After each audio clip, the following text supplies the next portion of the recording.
Bismillahirrahmanirrahim. Assalamualaikum warahmatullahi wabarakatuh.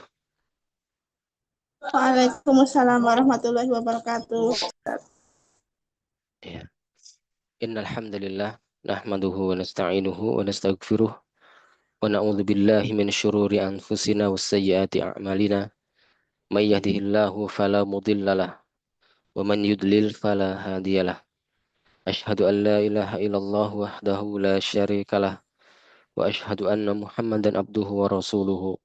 Ya ayyuhalladzina amanu taqullaha haqqa tuqatih wa la tamutunna illa wa antum muslimun. يا أيها الناس اتقوا ربكم الذي خلقكم من نفس واحدة وخلق منها زوجها وبث منهما رجالا كثيرا ونساء واتقوا الله الذي تساءلون به والأرحام إن الله كان عليكم رقيبا يا أيها الذين آمنوا اتقوا الله وقولوا قولا شديدا يصلح لكم أعمالكم ويغفر لكم ذنوبكم ومن يطع الله ورسوله فقد فاز فوزا عظيما أما بعد فإن أصدق الحديث كتاب الله وخير الهدي هدي محمد صلى الله عليه وسلم وشر الأمور محدثاتها فإن كل محدثة بدعة وكل بدعة ضلالة وكل ضلالة في النار. معاشر الأخوات رحمني ورحمكم الله. الحمد لله اليوم إن شاء الله تعالى سنستمر في دراسة كتاب ثلاثة الأصول للإمام دعوة الشيخ محمد بن عبد الوهاب ابن سليمان التميمي rahimahullahu taala. Baik, kita lanjutkan pelajaran kita membaca kitab Salasatul Usul. Pada pertemuan kali ini kita masuk ke al-usulu al-aslu tsani ya.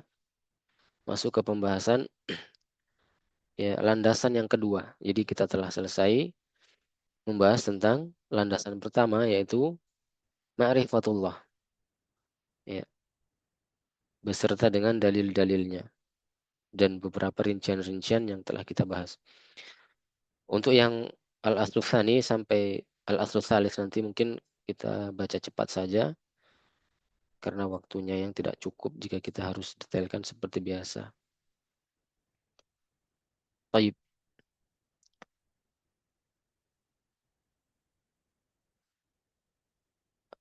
naqra'u matan al-awwal, naqra'ul matan al-awwalan, kita baca matanya dulu pertama-tama. Man min kunna turidina an taqra'i?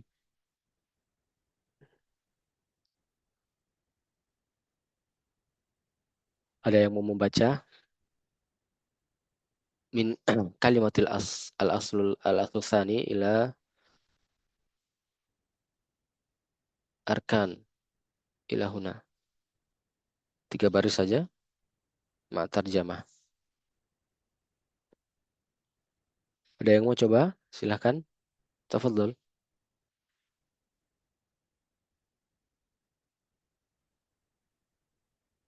Oxford ini mungkin? Afwan Ustadz, Ana izin Ustamiah dulu Ustadz, baru Oh, pulang tayyib. safar. Naam, naam. La ba'sa, ma fi mushkilah.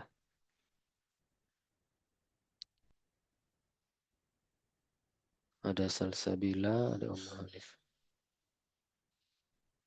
Tayyib, kita baca saja bersama.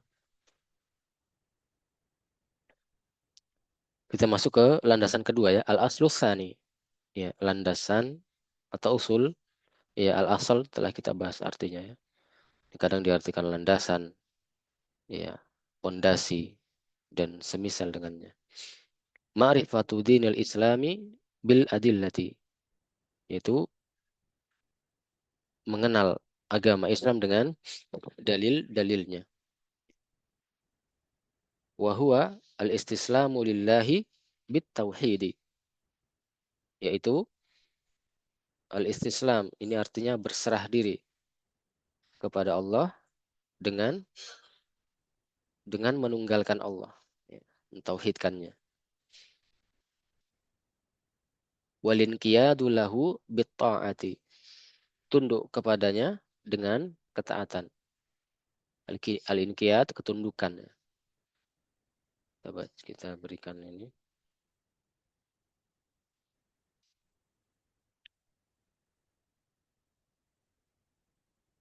Ya, al-istislam artinya berserah diri.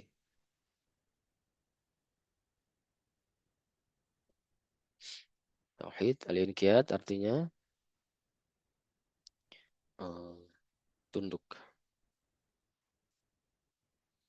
Wal-inqiyadu lahu, tunduk kepadanya, kepada Allah Subhanahu wa taala bita'ah, dengan ketaatan. Wal bara'atu minasyirki wa ahlihi. As-suratu Tadhar, kelihatan ini share-sharean ana. Alhamdulillah kelihatan Ustaz. Oh ya, taib. Wal bara'atu minasyirki wa ahlihi. Al bara' ini artinya berlepas diri. Ya. Dari kesyirikan dan juga ahlinya. Ahli syirk. Maksudnya adalah pelaku kesyirikan. Taib. Jadi Islam itu artinya berserah diri kepada Allah dengan mentauhidkannya. Tunduk kepada Allah dengan ketaatan. Serta berlepas diri dari kesyirikan dan pelakunya. Nah, ini makna Islam yang sebenarnya. Islam yang sebenarnya. Ya. Dan ini termasuk Islam yang maknanya secara umum. Ya. Adapun Islam secara khusus itu adalah agama yang dibawa oleh Nabi Shallallahu Alaihi Wasallam. Kemudian kelanjutannya wahwa salasu maratibin. Ya, dan Islam itu terdiri dari tiga apa namanya tingkatan maratib. Ya, tingkatan dari Islam itu adalah ada tiga. Pertama Islam itu sendiri al-Islam. Ya, Islam. Jadi jadi Islam yang makna umum itu di dalamnya itu ada Islam itu sendiri yang secara khusus. Ya, Islam yang secara khusus. Nah,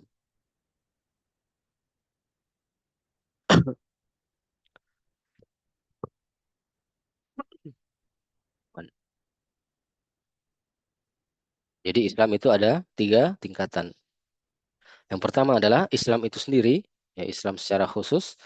Kemudian wal iman, iman, dan juga wal ihsan, ihsan. Jadi kita terangkan definisi-definisinya. Wa kullu martabatin laha arkanun. Wa kullu martabatin laha arkanun. Dan setiap tingkatan itu memiliki rukun-rukun. Ya. Dan setiap tingkatan itu memiliki rukun-rukun. Nah, kita bahas sedikit dulu di sini. Ya, jadi di sini disebutkan ad-din ya. Bahwasanya al-aslu tsani adalah ma'rifatuddin. Ya, din artinya apa? Agama. Ya, ad-din artinya agama. Ya, istilah syar'i din itu digunakan untuk dua makna sebetulnya. Yang pertama adalah makna umum, ad-din artinya ma anzalallahu 'alal anbiya litahqiqi ibadatihi. Ma anzalallahu 'alal anbiya, apa saja yang diturunkan oleh Allah terhadap para nabi. Litahqiqi ibadatihi, dalam merealisasikan ibadah kepada Allah Subhanahu wa taala. Ya, secara umum din adalah agama yang dibawa oleh seluruh nabi dan rasul. Sebab para nabi dan rasul agama mereka sama, yakni agama apa? Agama Islam. Ya, Islam. iya. Para nabi dan rasul itu sama agamanya Islam.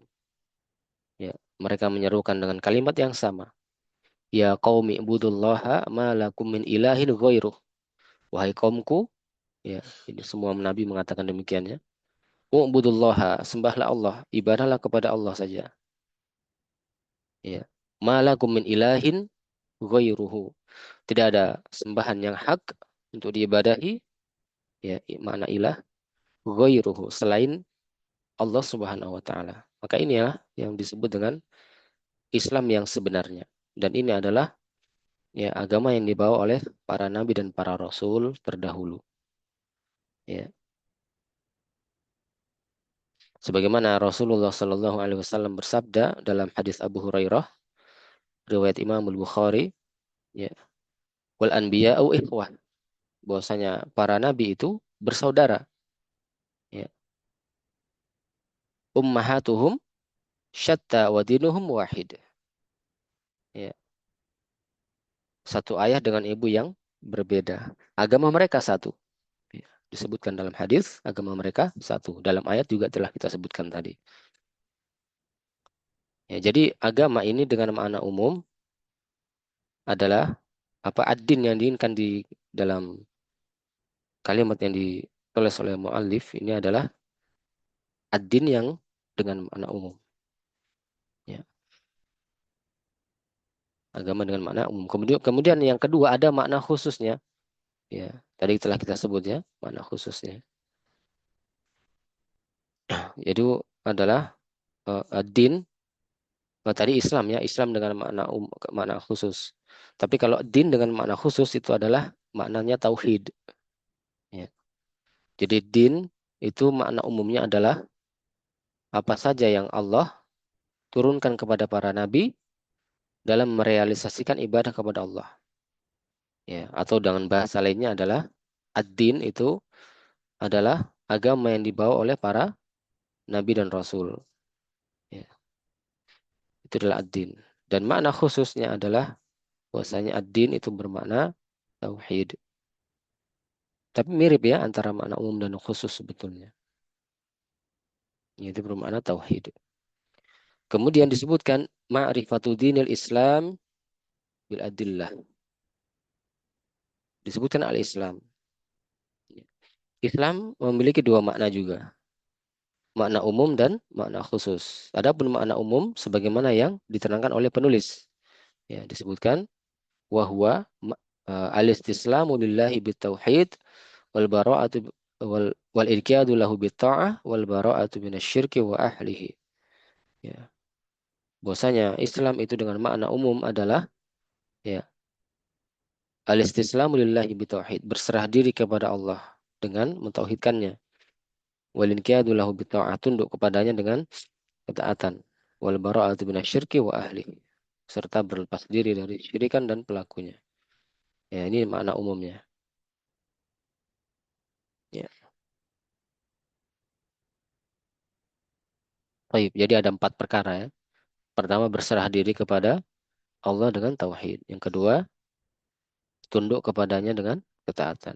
Yang ketiga, berlepas diri dari kesyirikan. Ya. Yang keempat adalah berserah diri berlepas diri dari pelaku kesyirikan. Nah, ini makna Islam secara umum. Adapun secara khusus telah kita sebut tadi yaitu Islam yang dibawa oleh Nabi Shallallahu Alaihi Wasallam berupa amalan-amalan yang zahir. Apa saja amalan yang zahir? Ya, biasa dibahasakan dengan arkanul Islam. 5 rukun Islam itu mulai dari syahadat, salat, zakat, haji dan puasa. Ya, atau puasa dan haji. Nanti masalah urutan puasa dengan haji nanti kita bahas juga.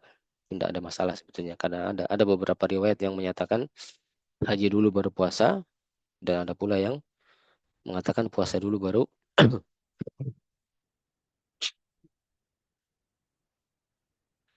haji. Kemudian amalan batin yang membenarkan amalan zahirnya. Maka ini disebut Islam dengan makna khusus. Ya, Islam dengan makna khusus. Taib qala al-muallifu, penulis berkata ma'rifatu dinil islami bil adillah. Ya, yang mengenal agama itu harus dengan dalil. Ya. Penulis mengatakan bil adillah itu menunjukkan bahwa ya mengenal agama itu dengan dalil-dalilnya. Ya, ini adalah manhaj cara seseorang untuk beragama. Ya, metode dalam beragama adalah dengan dalil-dalilnya, mengenal petunjuk dengan dalilnya. Ya. Tidak mesti seorang itu menghafal hadis, menghafal dalil. Ya, karena tidak semua orang bisa menghafal dalil. Tetapi yang terpenting adalah telah sampai dalil itu kepada seseorang dan dia faham dalil tersebut. Jadi yang paling penting adalah sudah tersampaikan dalilnya dan dia fahami. Adapun menghafal itu kadar tambahan, ya. Kadar tambahannya. Nah, ya. Di masa ini ada ya sebagian orang subhanallah lebih senang mengidolakan tokoh-tokoh tertentu dalam ya belajar tanpa melihat dalil. Ya. Maka ini adalah jalan yang keliru. Ya. Dan di hari kiamat hanya akan membuahkan penyesalan. Waliyadzubillah. Ya. Di dalam Al-Quran juga telah disebutkan tentang penyesalan orang-orang yang hanya ikut-ikutan saja kepada tokoh-tokohnya, kepada pemimpin-pemimpin organisasinya, tanpa melihat pada dalilnya.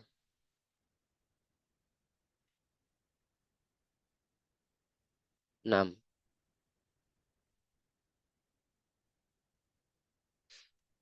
Kemudian ya, disebutkan oleh penulis ya, sampai di mana tadi wal bara'atu minasyirki wa ahlihi. Wa huwa salathu maratib. Ya, ada tiga tingkatannya, ada Islam, ada iman dan ihsan. Ya, ini dimaklumi ya. Sudah dimaklumi bahwasanya Islam itu ada tiga tingkatan. Jadi Islam yang dimaksud itu adalah ya, Islam secara umum tadi yang telah kita sebut itu di dalamnya ada tiga. Ya. Islam secara umum tadi maknanya apa? Ya, yang disebutkan oleh penulis ya, berserah diri kepada Allah dengan mentauhidkannya, ya, taat kepadanya dengan tunduk kepadanya dengan ketaatan, berlepas diri dari kesyirikan dan juga berlepas diri dari pelakunya. Nah, itu di dalam itu ada tiga tingkatan. Yang pertama adalah Islam khusus. Jadi Islam yang disebut di sini, al-Islam yang di sini, ya, itu maksudnya adalah Islam khusus.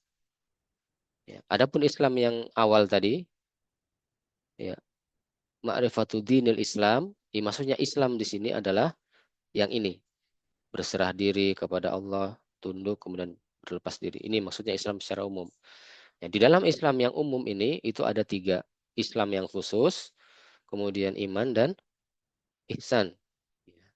Bisa difahami ya? Jadi Islam umum, itu di dalamnya ada tiga tingkatan. Yang pertama Islam secara khusus, yaitu agama yang dibawa oleh Nabi Shallallahu Alaihi Wasallam, ya berupa amalan-amalan zahir yaitu rukun Islam dan juga amalan batin yang membenarkan amalan zahirnya. Kemudian ada iman, ya. Ada iman, ya. Itu di lingkaran di dalamnya. Jadi kalau kita buat lingkaran, ya lingkaran besarnya itu adalah Islam secara umum. Kemudian di dalam lingkaran itu, Islam umum itu ada lingkaran lagi yang namanya Islam khusus. Ya. Kemudian di dalam lingkaran Islam khusus ini ada namanya lingkaran iman. Ya. Di dalam lingkaran iman itu ada lagi lingkaran namanya ihsan. Ya. Namanya ihsan. Jadi begitu pendekatannya ya. Jadi maksudnya orang yang sudah masuk ke dalam lingkaran ihsan itu sudah pasti dia masuk dalam lingkaran Islam dan iman. Ya, ihsan kan yang paling kecilnya tadi lingkarannya. Ya. Orang yang sudah sampai ke jenjang ihsan, tingkatan ihsan, maka dia sudah pasti beriman dan termasuk Islam. Orang yang berada di lingkaran iman itu belum tentu berada di lingkaran ihsan. Ya, orang yang berada di lingkaran iman belum tentu ihsan, tetapi sudah pasti dia Islam. Ya. Dan orang yang berada di lingkaran Islam itu belum tentu dia masuk di dalam lingkaran iman dan ihsan. Ya, jadi semakin ke kiri ini semakin semakin apa namanya? Semakin rinci, semakin tinggi tingkatannya. Yang Islam belum tentu beriman dan ihsan. Yang beriman sudah pasti berislam, tetapi belum tentu memiliki ihsan. Adapun ihsan, maka dia sudah pasti berislam dan beriman. Ya, jadi ihsan ini tingkat yang paling itkon namanya. Paling mutkinnya, paling terbaiknya, paling sempurnanya. Ya, paling baiknya, paling sempurnanya. Itu ihsan. Ya. Kita definisikan dulu ya. Jadi Islam secara khusus sudah, ya. Adapun iman itu adalah amalan batin. Jadi iman itu adalah amalan batin. Ya, apa saja itu? Ya, jawabannya adalah rukun iman yang 6. Ya, apa saja rukun iman yang 6? Ini sudah dihafal juga, alhamdulillah. Ya, antu minabillah, iman kepada Allah, wa malaikatihi wa kutubihi wa rusulihi wal yaumil akhir, wa tu'minu bil qadari khairihi wa syarrih. Ada 6. Disertai dengan amalan zahir yang membenarkan amalan batinnya. Ya, itu iman. Adapun ihsan,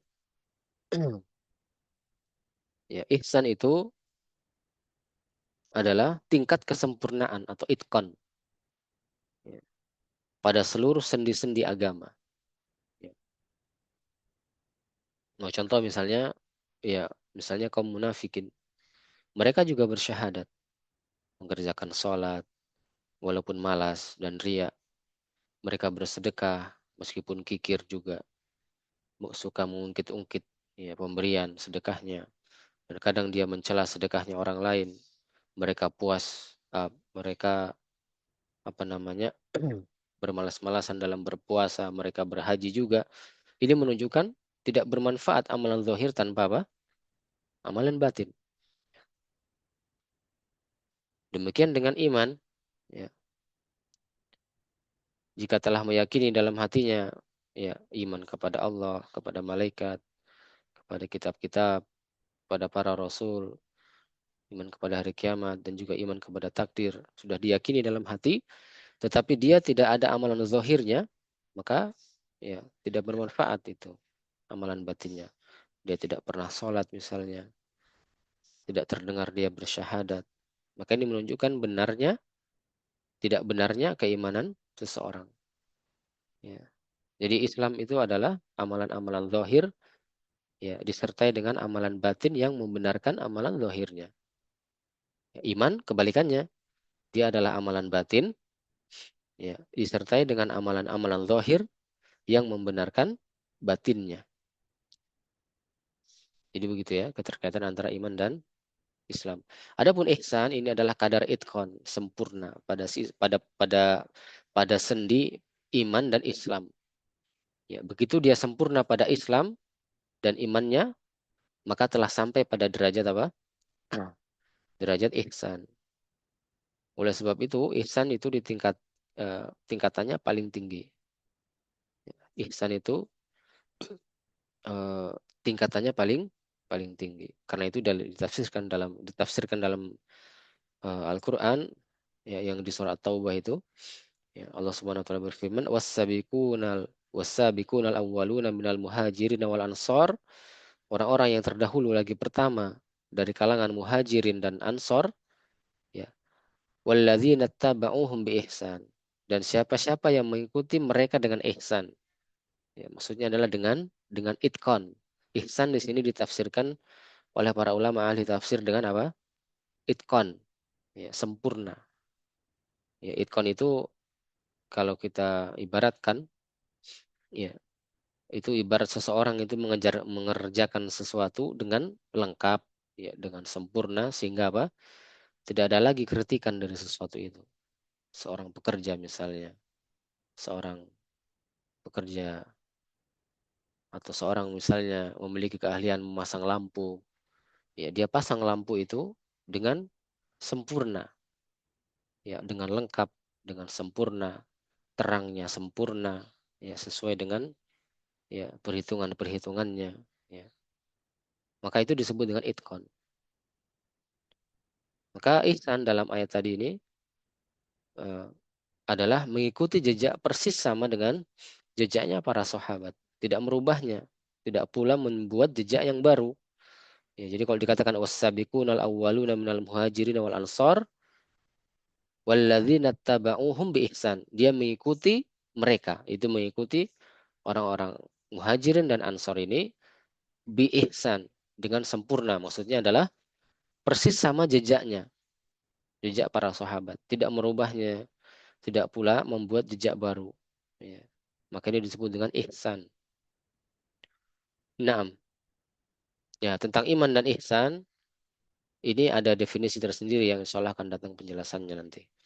Ini kaitannya dengan hadis Jibril ya, nanti ada dibawakan oleh penulis di bawah.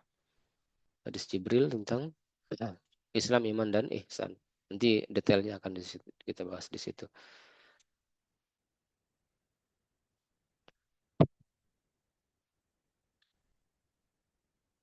Baik, ini pendahuluan dari landasan yang kedua. Kemudian yang berikutnya, ya, wa kullu martabatin laha arkanun, dan setiap tingkatan itu memiliki rukun. Telah kita jelaskan juga tadi. Belum ya? Ya, kita baru mau masuk menjelaskan rukun-rukun dari Islam, iman, maupun ihsan.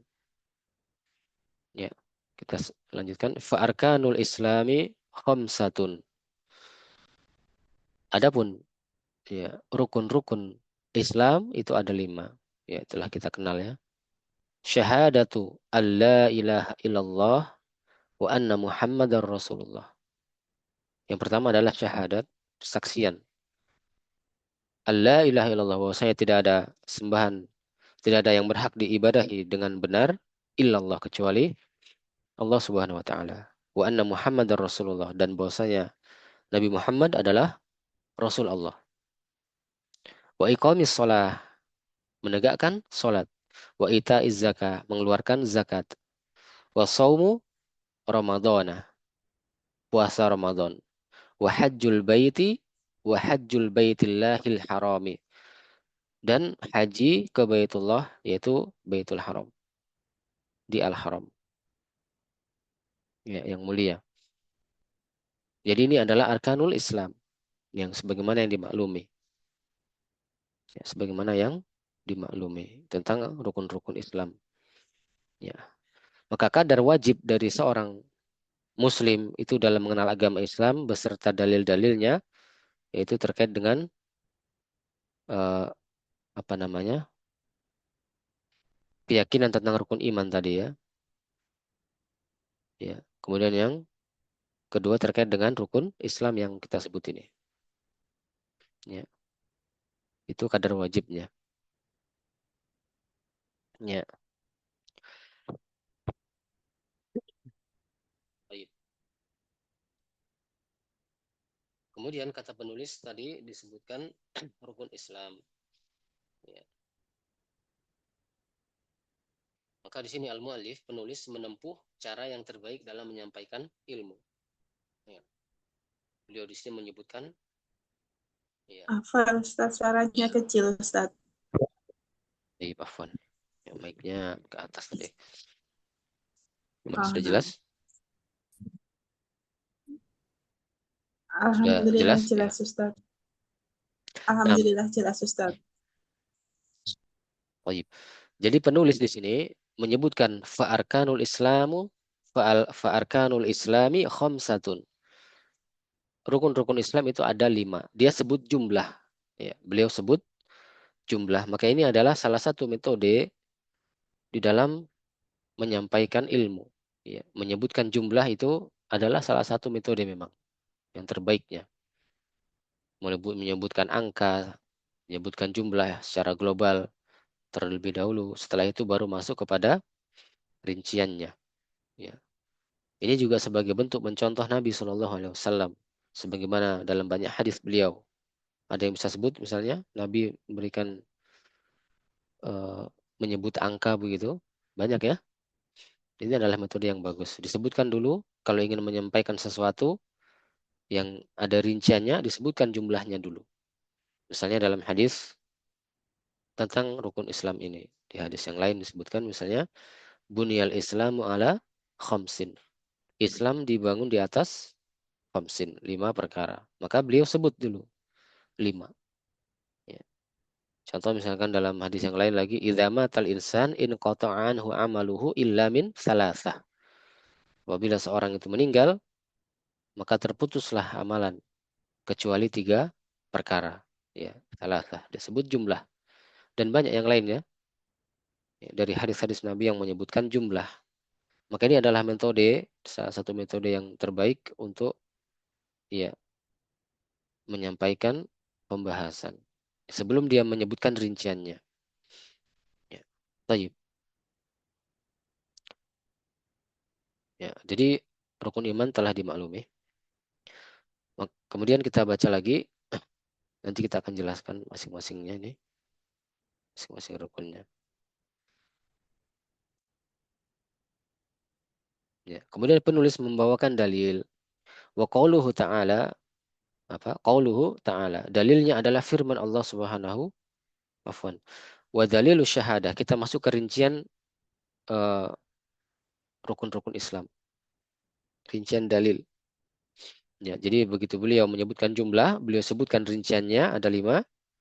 Maka setiap rincian ini beliau sebutkan dalilnya. Ya. Maka Masya Allah ya, jadi belum pernah kita lalui beberapa poin pembahasan di kitab ini sedikit pun yang tanpa dalil. Ya, setiap rincian pasti ada dalil. Beliau sebutkan syahadah, dia sebutkan dalil syahadah. Demikian pula nanti kalau beliau menyebutkan wa iqamis shalah, maka ada dalil tentang salat. Taib. Qauluhu ta'ala wa dalilu fadalilu syahadati qauluhu ta'ala. Dalilnya syahadat adalah firman Allah Subhanahu wa ta'ala. Ya. Syahidallahu annahu la ilaha illallah. Syahidallahu annahu la ilaha illa huwa wal malaikatu wa ulul ilmi qa'iman bil qist. La ilaha illahu al-azizul hakim. Ya. Ya. Syahidallahu annahu la ilaha illallah la ilaha illa huwa. Allah menyatakan bahwasannya tidak ada ilah yaitu yang berhak diibadahi dengan benar kecuali Dia. Wal malaikatu wa ulul ilmi qaiman bil qist. Ya. Para malaikat dan orang-orang yang berilmu juga menyatakan yang demikian itu. Ya. La ilaha illa huwal azizul hakim. Tiada yang diibadahi dengan benar kecuali Dia yang maha perkasa lagi maha Al-Aziz, maha Al-Hakim. Al-Aziz maha perkasa, Al-Hakim maha bijaksana. Nah, jadi penulis membawakan dalil di surah Ali Imran. Nah, maka dari ayat ini jelas bahwa Allah Azza wa Jal itu mempersaksikan bahwa tiada ilah, tidak ada yang berhak diibadahi dengan benar kecuali Allah semata. Dan demikian pula para malaikat, orang-orang yang berilmu, mempersaksikan hal yang sama.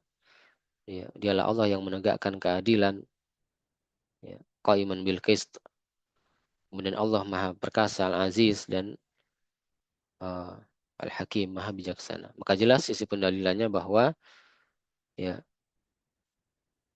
ini adalah dalil tentang syahadat. Nah,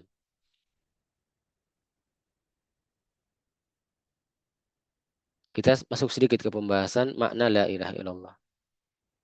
Ya, syahadat la ilaha illallah.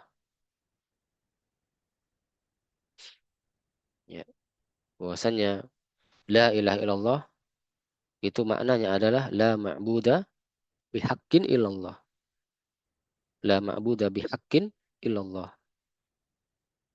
Tidak ada ma'bud yang diibadahi bihaqqin dengan benar illallah kecuali Allah Subhanahu wa taala. Ya, kita masih membahas tentang syahadat ya, la ilaha illallah.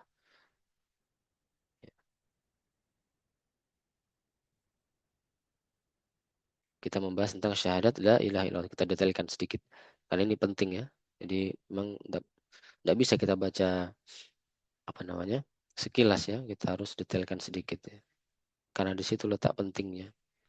Jadi la ilaha illallah maknanya adalah la ma'buda bihaqqin illallah. Tidak ada yang diibadahi dengan benar kecuali Allah Azza wa Jal. Ya. Kata bihaqqin itu adalah khobar. Ya, kalau kita kembali ke ilmu nahwu kemarin, bihaqqin itu adalah khobar yang ditakdirkan. Ya. Apa artinya kalau kalau kita sebutkan dia ditakdirkan itu artinya apa? Tidak terlihat secara zahir, itu artinya ditakdirkan. Ya, tidak terlihat secara zahir tertulis.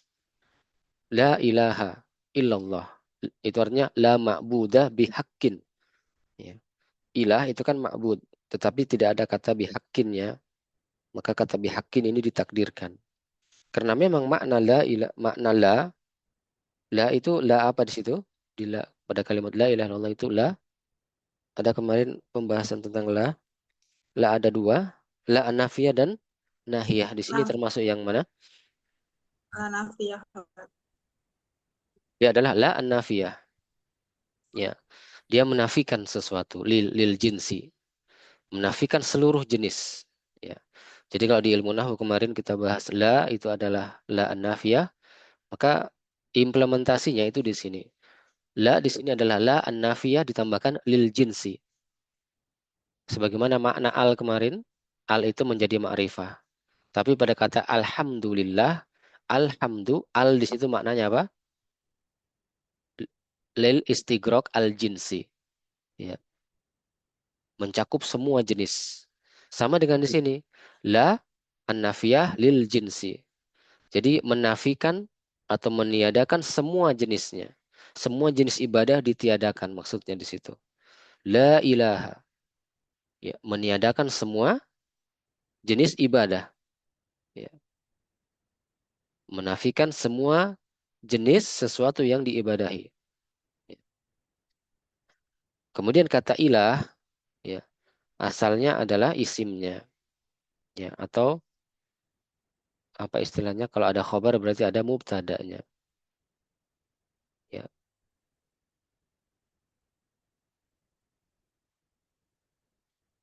ya. Dan bihakin itu adalah khobar yang diakhirkan. Khobar yang tidak disebutkan karena sudah dimaklumi. Ya, karena orang Arab itu kalau ada hal yang sudah dimaklumi, sudah jelas, kadang dia tidak sebutkan. Ya, kadang tidak sebutkan. Contoh misalnya ditanya, Mas Muk, siapa nama engkau? Tidak disebut lagi ismi, itu hilang kata isminya, langsung disebut nama. Muhammad misalnya. Tapi kalau mau lengkapkan ismi Muhammad. Ini kan sudah dimaklumi bahwasanya yang kalau kita jawab Muhammad saja itu berarti sudah masuk apa namanya? Yang dimaksud adalah nama. Ya, tidak perlu lagi ada kalimat ismi. Nah,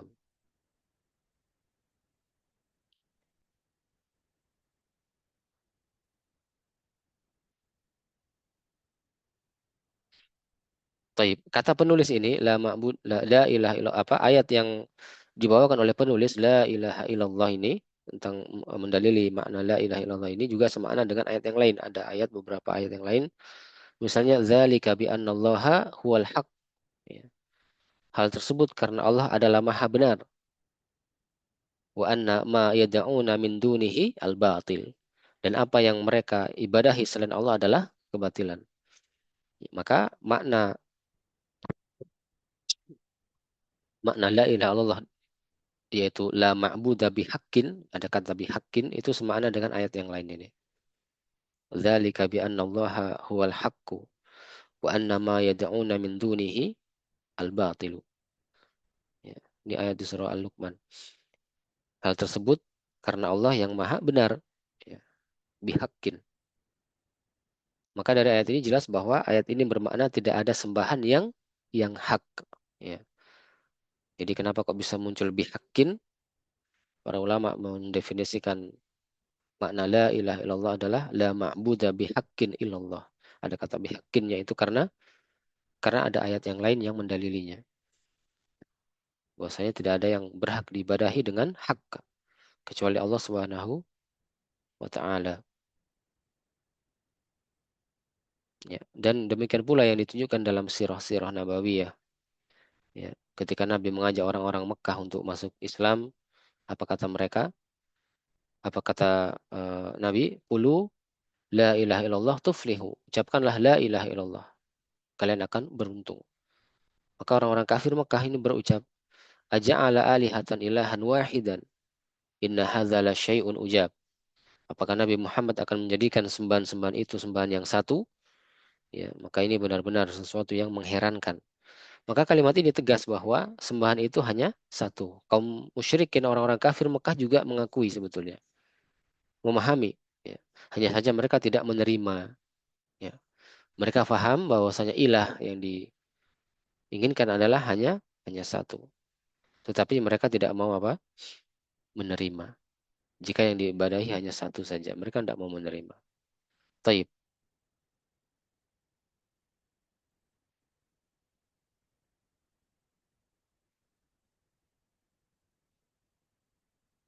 Kita baca lagi matanya. Sampai di mana tadi? Sini ya. Kemudian, oh, 18. Oh, taib. Kemudian, qala al-muallifu.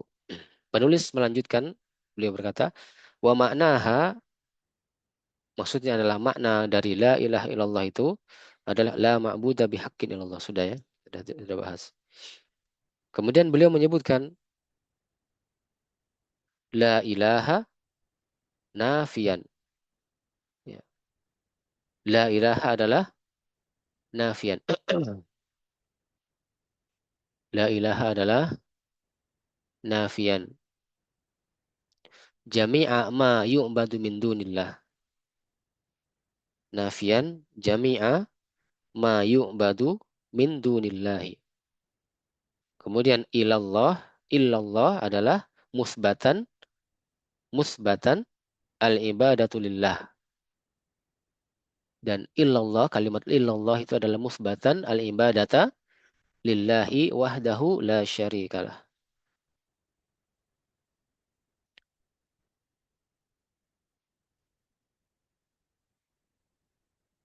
Nah, wahdahu la syarikalah. Fi mulkihi. Fi ibadati kama annahu la syarikalahu fi mulkihi. Jadi beliau di sini menyebutkan rukunnya. Ada dua. Rukun la ilaha illallah ada dua. Pertama adalah la ilaha sebagai nafian jami'a ma yu'badu min dunillah. Ya, jadi kata la ilaha itu adalah ya penafian yang menafikan seluruh yang diibadahi selain Allah. Ya. Adapun illallah itu adalah musbatan, penetapan. Ya, dia adalah penetapan bahwa ya, musbatan al-ibadata lillahi wahdahu. Penetapan bahwasanya segala ibadah hanya kepada Allah semata. La syarika lahu, tidak ada syarikat baginya, ya, fi ibadatihi, di dalam beribadah kepadanya. Kama sebagaimana annahu la syarika lahu, sebagaimana tidak ada syarikat baginya fi mulkihi, dalam kekuasaannya. Ini kalimat yang agung ya yang beliau ucapkan di sini. Kita bahas sedikit. Kita bahas tentang rukun la ilaha illallah. Ya. Jadi ucapan la ilaha illallah, kalimat la ilaha illallah itu ada rukunnya. Ya. Rukunnya yaitu yang pertama adalah la ilaha, yang merupakan penafian, an-nafyu, seluruh yang diibadahi selain Allah. Ya. Sebagaimana makna la tadi telah kita terangkan. Kemudian yang kedua, kata illallah adalah menetapkan al-isbat. Ya, bahwasanya ibadah hanya untuk Allah, tidak ada serikat baginya, tidak ada sekutu baginya. Dalam ibadah, ya sebagaimana tidak ada serikat dalam apa? Kekuasaannya. Ya, di sini ada kaidah agung ya pada rukun yang kedua ini. Jadi pada rukun yang pertama itu memperjelas bahwa seseorang itu berlepas diri dari segala bentuk peribadahan kepada selain Allah Ta'ala. La ilaha. Tidak ada sembahan yang berhak disembah, diibadahi. Tidak ada yang berhak diibadahi dengan benar. Itu makna la ilaha. Itu seorang itu berlepas diri dari segala bentuk peribadahan kepada selain Allah. Dan pada rukun yang kedua itu memperjelas bahwa illallah, kecuali Allah. Semua peribadahan hanya untuk Allah dan tidak ada syarikat baginya. Jadi dua rukun ini dalam kalimat la ilaha illallah. An-nafyu dan al-itsbat. Ya. Dan ada tambahan makna di situ ya. Pada rukun yang kedua itu disebutkan oleh penulis bahwasanya apa? Dari kalimat penulis di sini ya, la syarika lahu fi ibadatihi kama annahu la syarika lahu fi mulkihi. Tidak ada syarikat baginya dalam ibadah sebagaimana tidak ada syarikat baginya dalam kekuasaannya. Ya.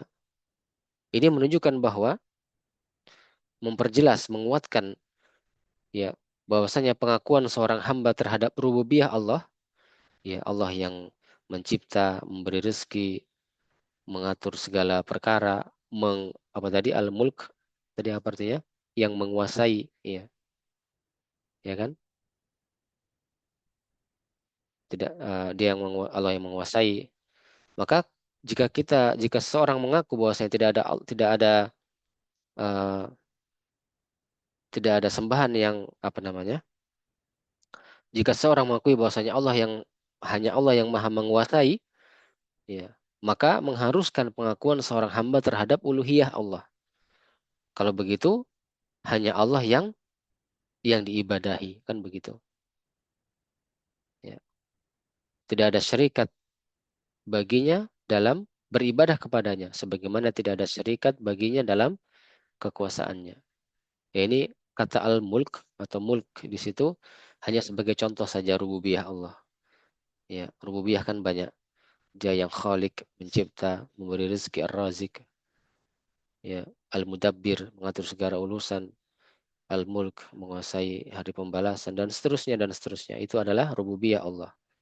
Maka mengharuskan seorang itu juga mengakui bahwasanya hanya Allah yang diibadahi. Itu namanya uluhiyah. Jadi seorang yang mengaku tentang rububiyah, itu harusnya mengakui tentang uluhiyah. Dan ini yang keliru di kalangan ya orang-orang musyrik di pada zaman Nabi. Ya, mereka mengakui rububiyah Allah, tetapi mereka tidak mengakui uluhiyah Allah. Mereka berbuat kesyirikan dalam hal ibadah. Ya, itu yang dilakukan oleh orang-orang musyrik di pada zaman Nabi terdahulu, pada zaman Nabi dahulu. Ya. Taib. Jadi ada tambahan faedah sedikit bahwasanya selain dari makna yang disebutkan oleh penulis, kemudian rukunnya, di sana ada pembahasan juga tentang la ilaha illallah itu yaitu uh,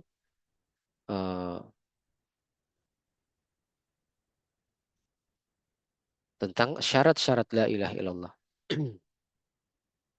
Tentang syarat la ilaha illallah. Ya. La ilaha illallah itu punya 8 syarat. Ya, apa namanya? Disebutkan oleh para ulama, dituliskan dalam satu bait syair. Ya, ilmun yakinun wa ikhlasun wa sidqun ma'al mahabbati wal inqiyadi wal qabuli wal kufru bima yu'badu min dunillah. Ada 8. Ya. Pertama tadi disebutkan ilmun, yaitu ilmu. Jadi syarat la ilaha illallah itu adalah harus berilmu. Ya. Pertama adalah berilmu. Ya. Sebagaimana dikatakan dalam Al-Quran, illa man syahida bil haqqi wa huwa ya'lamun.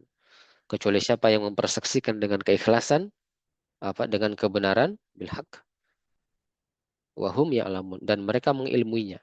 Maka syarat pertama la ilaha illallah adalah ilmun. Ya. Syarat kedua, ilmun yakinun. Yang kedua adalah al-yakin. Ya. Untuk syarat pertama tadi ilmu itu banyak dalil ya. Ada juga dalil yang lain, misalnya dalam ayat fa'lam annahu la ilaha illallah wastaghfir li dzambik. Fa'lam, ilmuilah, ketahuilah bahwasanya la ilaha illallah, tidak ada yang berhak diibadahi dengan benar kecuali Allah. Ya. Maka ayat ini adalah perintah Allah kepada nabinya untuk mengilmui tentang la ilaha illallah. Ini syarat yang pertama. Syarat kedua adalah ilmun yakinun. Yang kedua adalah yakin, keyakinan. Tidak boleh seorang itu ragu dalam keimanannya. Ya, tidak boleh ragu. Ya, Allah Subhanahu wa taala berfirman, "Innamal mu'minuna allazina amanu billahi wa rasulihi tsumma lam yartabu." Hanyalah orang-orang yang beriman itu yang mereka beriman kepada Allah dan Rasulnya kemudian mereka tidak ragu. Ya. Dan banyak dalil-dalil yang lainnya. Ya. Dari hadis juga banyak tentang bahwasanya keyakinan itu adalah syarat dari iman. Ya, iman itu adalah ucapan la ilaha illallah.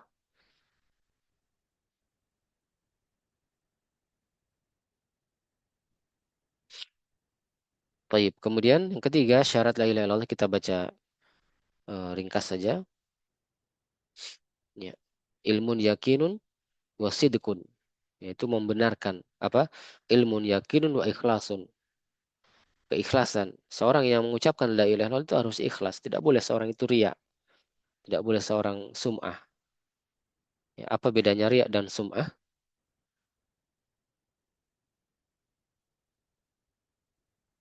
Riya itu adalah seorang melakukan ketaatan untuk agar orang lain melihatnya. Kalau sum'ah dari kata sama. Ya, seorang melakukan ketaatan kepada Allah agar orang lain mendengarnya. Ya, ini mirip-mirip ya, sum'ah dengan riya. Taib. Allah Subhanahu wa taala berfirman, "Ala lillahi ala lillahi dinul khalis." Ketahuilah agama yang ikhlas itu adalah milik milik Allah. Allah Subhanahu wa taala juga berfirman di ayat yang masyhur, "Wa ma umiru illa liya'budullaha mukhlishina lahuddin." Tidaklah mereka diperintah kecuali agar mereka beribadah kepada Allah dengan mengikhlaskan agama untuk Allah. Nah, ini syarat yang ketiga adalah ikhlas. Ya. Syarat keempat, ya, ilmun yakinun wa ikhlasun wa sidqun, harus jujur. Ya. Lawan dari jujur adalah dusta, seperti kaum munafikin. Ya. Disebutkan dalam ayat ya, bahwasanya kaum munafikin itu ya, ya dikatakan qalu nashhadu innaka la rasulullah. Orang-orang munafik berkata, kami bersaksi sesungguhnya engkau wahai Muhammad benar-benar Rasul Allah. Dia mengakui. Ya. Tapi apa? Mereka munafik. Ya. Wallahu ya'lamu innaka la rasuluhu. Dan Allah mengetahui sesungguhnya engkau benar-benar Rasulnya. Ya. Ini kata-kata orang munafik ya. Meyakinkan kelihatannya ya. Ya. Kemudian di kelanjutan ayat, Wallahu yashhadu innal munafikina lakadzibun. Dan Allah bersaksi. Sesungguhnya orang-orang munafik itu mereka benar-benar berdusta. Ya. Jadi ucapannya seperti terlihat meyakinkan, tetapi ternyata apa? Dalam hatinya ada kedustaan.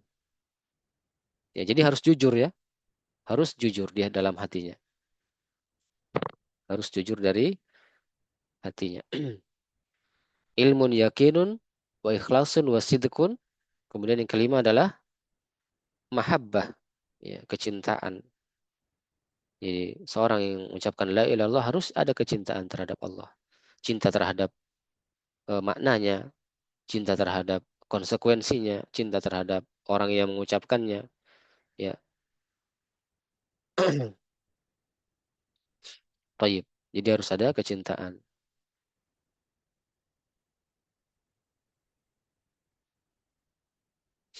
Harus ada kecintaan.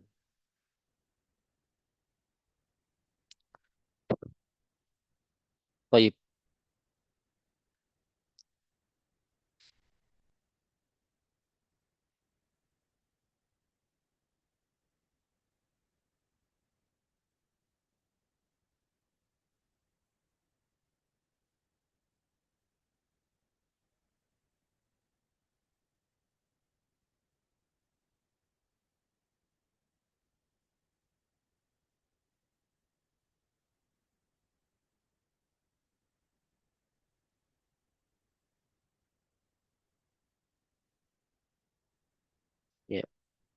Tadi yang kelima kecintaan.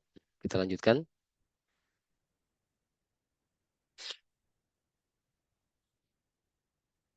Kemudian yang keenam, ya, ma'al mahabbati walin ikyadi, dan ketundukan yang keenam.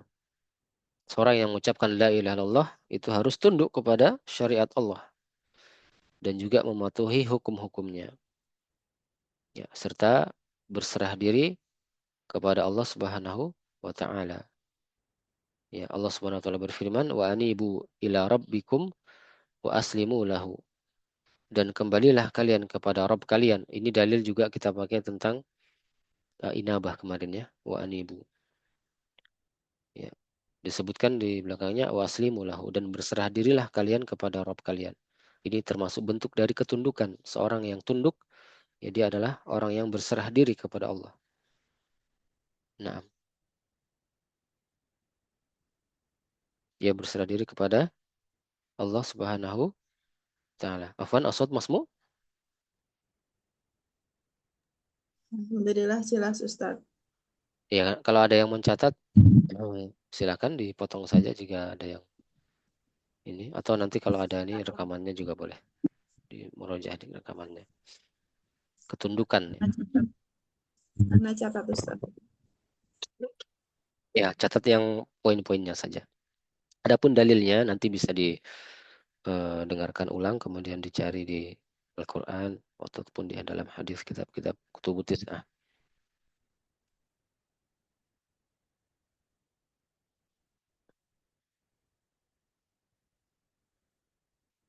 Baik. Ma'al mahabbati wal inqiyadi. Ya.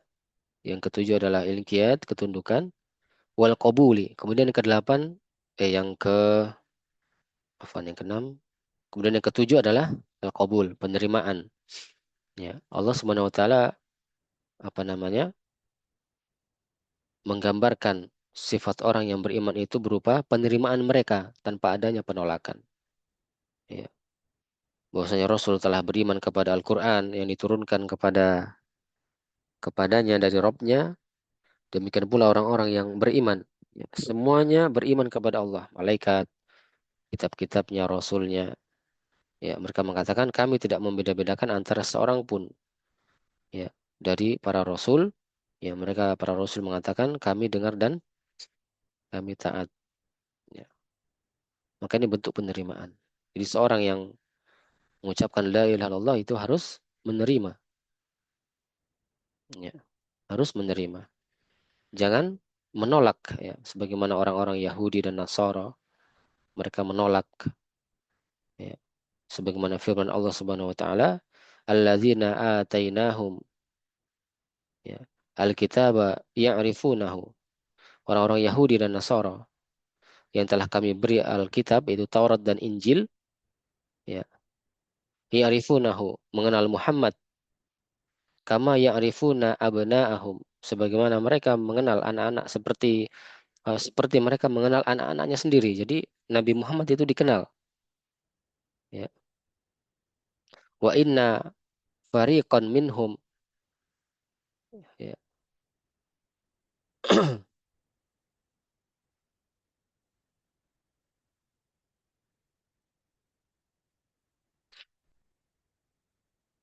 Apa Afwan, anak agak lupa ayatnya. Kama ya'rifuna abna'ahum, sebagaimana seperti mereka mengenal bapak-bapak apa anak-anak mereka, ya. Wa inna fariqan minhum, dan sesungguhnya sebagian dari di antara mereka, apa namanya, layak tumuna al-haqqa, sebagian dari mereka menyembunyikan kebenaran. Wahum ya'lamun, padahal mereka mengetahui. Ya. Ya, orang-orang Yahudi dan Nasara itu mereka tahu sebetulnya kebenaran, tapi mereka apa? Mereka sembunyikan. Ya, dia sudah ubah semua itu isi-isinya, Taurat dan Injil. Ya. Demikian pula orang-orang musyrik juga, mereka mengetahui makna la ilaha illallah. Mereka membenarkan risalah ini dibawa oleh Rasulullah Sallallahu Alaihi Wasallam, tetapi mereka apa? Sombong untuk menerima. Mereka tidak mau menerima kebenaran itu. Ya. Innahum kanu idza qila lahum la ilaha illallah yastakbirun. Sesungguhnya mereka dahulu apabila dikatakan kepada mereka la ilaha illallah, yaitu tiada yang berhak disembah selain Allah, mereka apa? Yastakbirun, menyombongkan diri. Ya, ini di antara syaratnya ya. Harus menerima. Ya. Kemudian yang terakhir adalah al-kufru bima yu'madu min dunillah. Syarat la ilaha illallah yang tiga, yang kedelapan terakhir adalah ya, ini tambahan ya, tapi ini penting. Makanya kita coba sebutkan di sini, kita sampaikan.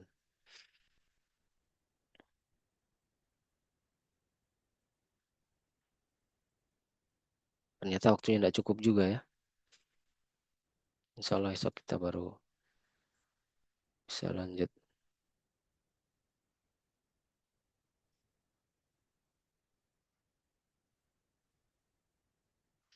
Nah, ya, yang kedelapan terakhir adalah sebelum kita akhiri, yaitu syarat la ilaha illallah adalah al-kufru bima yu'badu min dunillah.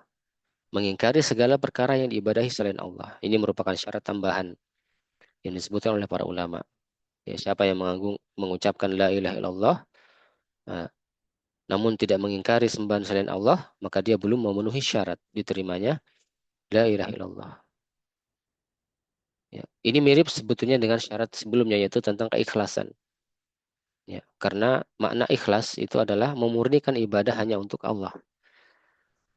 Sebagaimana firman Allah Subhanahu wa taala, faman yakfur bit-taghut wa yu'min billahi faqad istamsaka bil urwatil wuthqa." Barang siapa yang ingkar kepada tagut dan beriman kepada Allah, maka sesungguhnya ia telah berpegang teguh kepada buhul tali yang kokoh. Ya. Maka syarat yang kedelapan mirip dengan syarat yang keberapa tadi tentang keikhlasan itu. Jadi syarat la ilaha illallah ada delapan. Kita ulang. Ilmun yakinun wa ikhlasun wa sidqun. Sudah empat ya.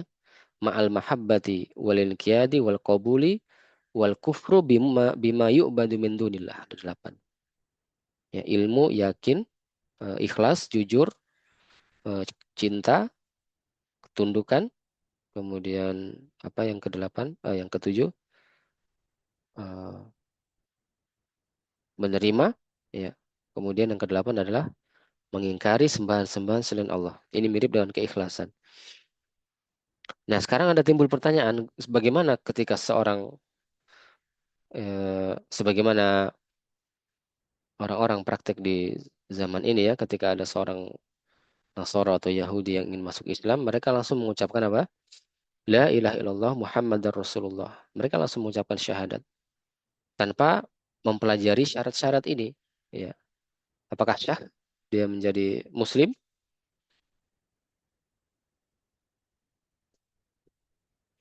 Ya, maka Sah, al-jawab, Ustaz. ya, maka jawabannya adalah syah. Kenapa syah? Bukannya harus ada syarat-syarat ini dulu baru dikatakan syah? Maka jawabannya adalah dia tetap syah, ya, karena memasukkan seorang ke dalam Islam itu sifatnya doruri, darurat yang harus dipersegerakan. Ya, adapun setelah dia mengucapkan maka dia wajib untuk mempelajari syarat-syarat ini, maknanya, rukunnya dan syarat-syaratnya, ya agar dia sempurna di dalam keislamannya.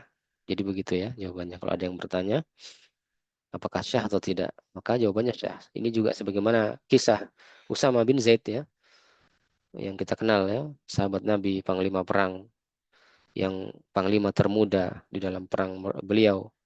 Ketika beliau masih sakit pada waktu itu, beliau diutus untuk memimpin perang. Ana lupa perang apa namanya, perang Hunain atau perang Uhud ya. Ya Usama bin Zaid ini ya menghabisi semua kaum musyrikin yang ada, termasuk kaum musyrikin yang sudah mengucapkan la ilaha illallah. Ya, beliau habisi semuanya. Maka Nabi marah di situ ya. Aqataltahu ba'da man qala la ilaha illallah. Apakah engkau membunuhnya? Ya. Setelah dia mengucapkan apa? La ilaha illallah. Ya, diulang-ulang oleh Rasulullah seakan-akan pada hari itu ya Usama bin Zaid ini baru masuk Islam. Saking marahnya apa? Nabi. Ya. Ini menunjukkan bahwa marahnya Nabi itu menunjukkan bahwa ketika ada kaum musyrikin ya kafir yang mengucapkan la ilaha illallah itu haram untuk mengalirkan darahnya. Ya, itu tidak disebutkan harus ada syaratnya, ya harus paham maknanya, harus eh, paham rukunnya, tidak ada. Ya, ketika sudah mengucapkan la ilaha illallah maka haram hukumnya untuk mengalirkan darahnya. Ya, nah, jadi di situ pelajarannya bahwasanya ucapan la ilaha illallah itu adalah doruri, sifatnya darurat untuk dipersegerakan. Ya, adapun mempelajarinya itu menjadi kewajibannya setelah dia mengucapkannya agar Islamnya menjadi apa? Jadi sempurna. Ya, ini pentingnya ucapan ya. Jadi jangan meremehkan ucapan. Nah, sudah larut. Nah, ternyata kita hanya sampai di sini.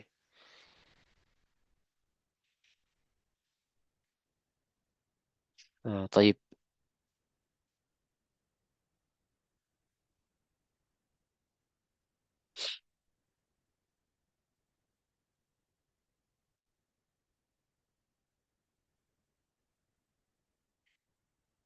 Kita cukupkan ya, akhwat. Sudah larut malam. Insya Allah kita lanjutkan besok lagi tentang pembahasan ini. Masih dalam pembahasan syahadat. Ya. Insya Allah besok kita akan masuk ke pembahasan syahadat Muhammad Rasulullah.